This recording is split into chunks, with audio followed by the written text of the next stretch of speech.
Scorpio. We are on to the February 2015 horoscope for you. And we start out the month with Mercury in retrograde.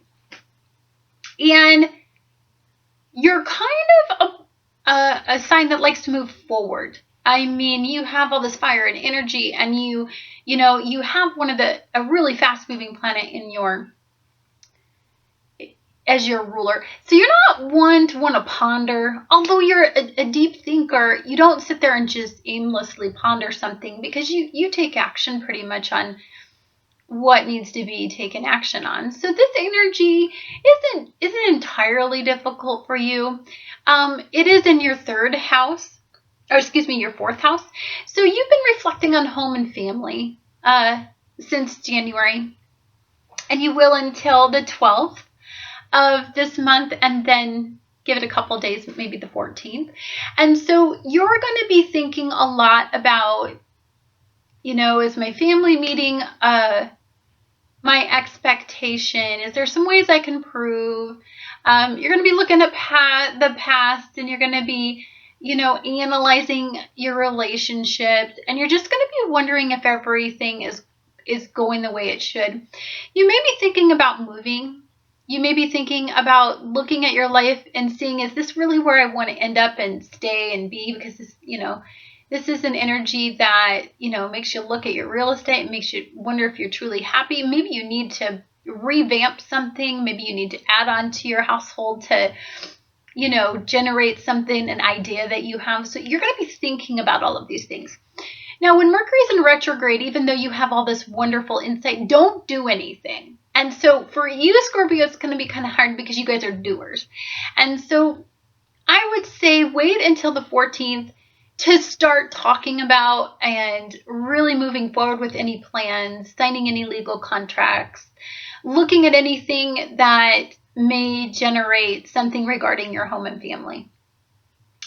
When Mercury's in retrograde, it causes us to just stop and reflect and analyze. And you guys are very analytical, so this energy is good that way.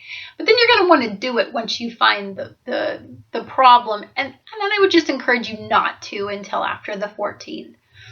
Now, on the 18th, we have an exciting new moon in Aquarius, and that's in 29 degrees. Now, if you remember, in January, we had an Aquarius new moon at 0 degrees, which was new beginnings, fresh starts, innovative ideas, anything can go. And it was, and it was influenced by Uranus. So there were big holy cow moments that you probably have had during this Mercury retrograde that you just want to get going on. And so you're ready to have these beginnings that you saw in your head, and you're going to want to move forward with that. And so you're going to be looking at your fourth house, and you're going to want to make these exciting new changes. Maybe you had a business idea that actually had something to do with your home environment, or maybe you want to start a business and it's home-based, or maybe you and your significant other want to push forward with a business plan. I mean, this would be the time to do it. Just wait until after the 4th.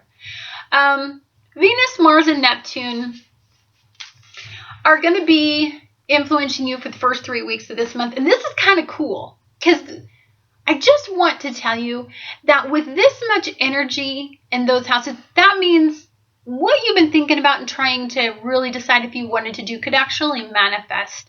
I mean, Neptune's the big fantasy planet, and Venus and Mars is the doer, and then Venus is about seeing you gain reward. It's not quite as good as Jupiter, but just to know, I didn't mention, but on your full moon, it was in your 3rd house of career and work. You were influenced by the expansive planet Jupiter. So whatever Jupiter touches, it wants to expand. It wants to give you excessively. So I'm thinking maybe this could tie into some sort of home-based business, maybe a partnership in business with your partner, where you guys, have a home-based office, and maybe you need to expand some part of your house in order to do that. And so in the meantime, when you've been reflecting, you've been a grumpy guy, because we all know that Scorpios get kind of grumpy when they internalize. When they turn inward, they get just grumpy. That's every Scorpio I've ever known. And so you've ruffled some feathers and you probably just were grumbly. And so you're going to want to use Venus and Mars and Aries to just spread the magic of Venus and just unruffle those feathers and get yourself back to, you know, the normal charming self that you can be when you want to be.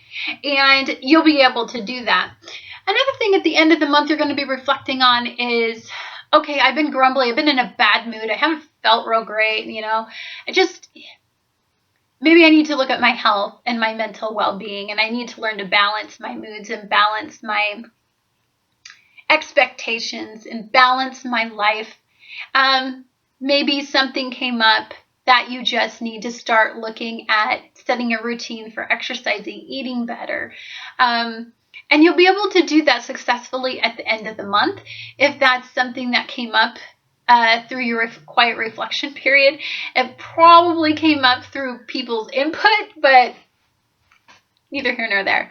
So anyhow, I just hope that you have a absolutely wonderful February. Look at all of this input as expansive and exciting, and hopefully your dreams come true and you can start to manifest some of that stuff that was brought to you in February. And I just hope that you have a wonderful February.